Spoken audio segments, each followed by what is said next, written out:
Can I explain why zero is a concept and not a number? Well, I can take this from two different points of view. From the semantic point of view, if a number is a symbol that represents a particular quantity of something, then zero does not do that. Like, there are no quantities there. Like, if you had two apples and I said, point to those two apples, you could point. 1, 2. There where the two apples are.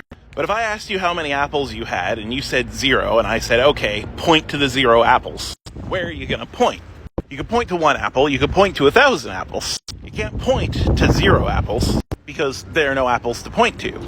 Anywhere where there is not apple is 0 apples. It is the concept of apples not being there. Now that's sort of the semantic way to approach it. The pragmatic mathematical way to approach it is you can't treat 0 like any other number. Numbers have rules and laws that make them work consistently. 1, 2, 10 million, pi, they all work consistently.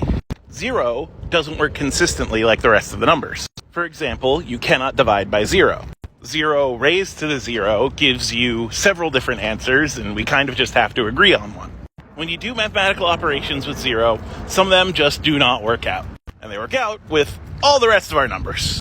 As such, 0 does not have everything in common with the rest of the numbers, so you could classify it as something different than a number. And you could look at it in one other way, the historical context. Many cultures just did not have the concept of 0 in their mathematics until relatively recent times.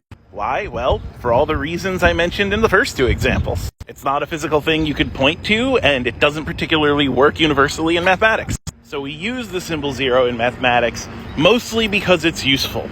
Because the concept of nothing or approaching nothing or something that gets so small it eventually becomes nothing is useful in higher level mathematics and in science. And therefore, 0 is useful to have around. But just because it exists and it's useful doesn't mean it follows the rules of every other number. Because 0 is kind of its own special thing.